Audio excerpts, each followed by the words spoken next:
Paz e bem, meus irmãos e minhas irmãs. Estamos no sábado da oitava de Páscoa, dia 11 de abril. Hoje o Papa Leão nos convoca para um dia de vigília e oração pela paz. E o nosso evangelho é retirado do livro de Marcos, capítulo 20, versículos de 9 a 15.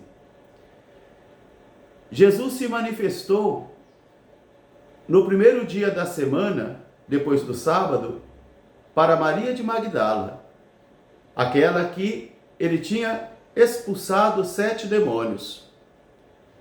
E enviou Maria aos demais discípulos para anunciar que ele estava vivo. Aqueles discípulos que estavam entristecidos, desolados e em luto. Mas eles não acreditaram na palavra de Maria de Magdala. Depois, Jesus ressuscitado se manifestou a 2 discípulos que estavam caminhando para o campo. Eles regressaram e narraram aos demais discípulos tudo o que havia acontecido, mas eles não acreditaram neles também. Depois, Jesus se manifestou aos 11 discípulos reunidos durante um banquete. Censurou a dureza de coração deles e a descrença.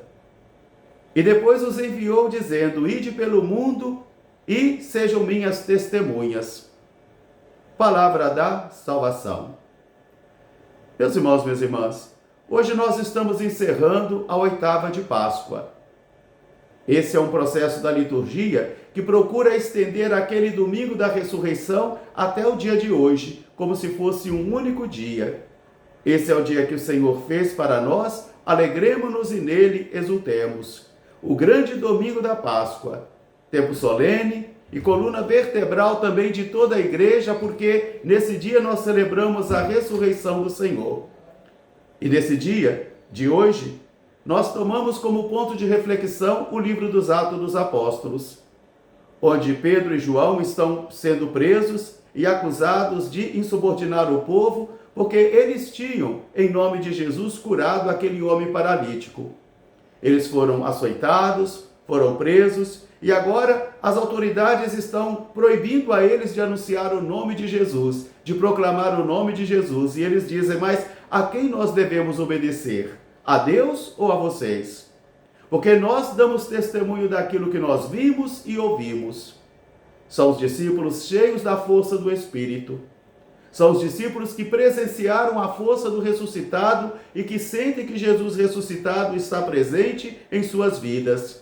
São eles que comunicam, porque a partir do momento que cada um de nós entramos em crise de fé, a partir do momento em que o coração fica duro, fica cristalizado, e que nós não sentimos mais a presença de Jesus em nossa vida, nós nos distanciamos, a nossa boca fica muda, os nossos pés atrofiados e o nosso coração endurecido.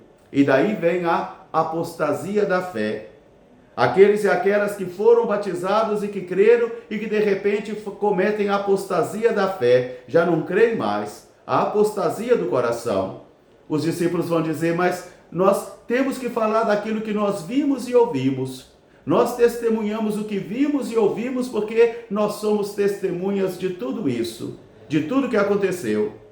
Aqueles discípulos medrosos, aqueles que abandonaram Jesus, aqueles que fugiram, aqueles que ficaram desnorteados, agora serão eles mesmos que estarão nas grandes praças proclamando que Deus ressuscitara Jesus e eles são testemunhas. Nós comunicamos e falamos daquilo que vimos e ouvimos. O Evangelho, nós encontramos também agora uma narrativa de Marcos, onde ele apresenta as 3 aparições de Jesus.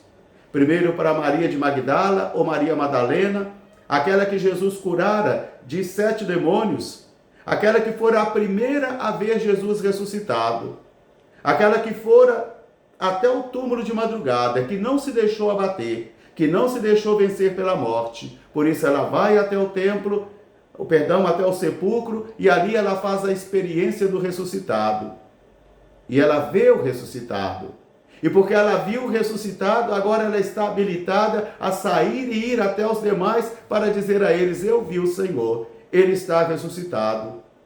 Aqueles outros discípulos que estavam desolados, tristes e em luto. E que, mergulhados nessa tristeza e nessa desolação, eles não acreditaram na palavra de Maria. Eles não creram no seu testemunho. Eles não creram naquilo que ela viu e ouviu. Por isso, consequentemente, eles não creram em Jesus ressuscitado.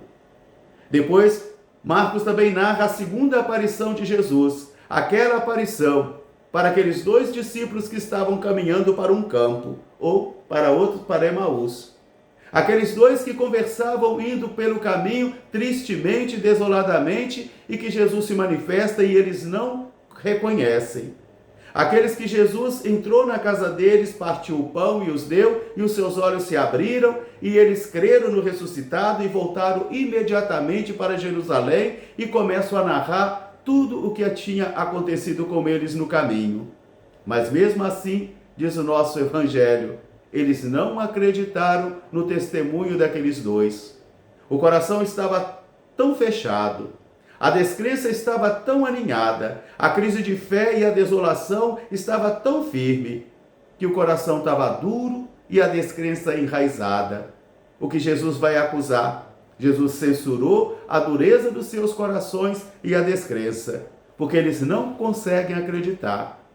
Isso aí nós temos muitas pessoas que são assim, que a gente quer forçá-las a acreditar pela persuasão humana, pelo excesso de pregação. Mas não é assim que a fé acontece. A fé é encontro pessoal. É preciso mais suplicar ao Senhor que toque os corações das pessoas do que tentá-las convencê-las a partir da racionalidade. A força do testemunho fala mais do que a razão. Por isso, depois a terceira aparição, os 11 estão reunidos durante um banquete. Isso nos recorda a Eucaristia. Porque a Eucaristia não é somente uma memória do passado, e nem é somente um rito mágico, mas é uma celebração da presença real de Jesus, daquele mesmo Jesus que está presente ali, que fora capaz de dinamizar a vida daqueles homens e mulheres do passado, é o mesmo Jesus que tem o poder de ainda hoje, diante dos discípulos cansados, desesperançados, desanimados, desnorteados e que muitos não creem. Muitos cristãos católicos hoje não creem. Não creem por causa dos escândalos dos homens e as mulheres da igreja. Não creem por causa da incoerência de muitos de nós. Não creem por causa do materialismo que eles ficaram mergulhados. Não creem por causa de uma autossuficiência. Ou não creem por causa de uma insuficiência de evangelização em casa. Ou não creem porque não querem crer mesmo. É para estes aí que nós somos enviados a sermos testemunhas de Jesus. É para esses aí. Mas não serão as nossas belas palavras. Não serão as nossas persuasões humanas. Não será a cultura livresca. Tudo isso aí é meio. Agora, o poder de Jesus ressuscitado é este que toca os corações. Por isso Jesus vai censurar a dureza dos seus corações, a descrença deles, mas mesmo assim, Jesus vai dizer: ide pelo mundo e sejam minhas testemunhas. E nós somos testemunhas de Jesus pelas nossas obras. O melhor pregador que tem é o testemunho de vida. O melhor evangelizador que tem é o testemunho de vida. Por isso, ser testemunha de Jesus não é vender ilusões, não é publicar doutrinas, mas é testemunhar uma realidade que tocou os nossos corações. É testemunhar aquilo que vimos e ouvimos. Um grande fraterno abraço para todos, paz e bem, até amanhã se Deus quiser. Seráfico Pai São Francisco, rogai por nós, paz e bem.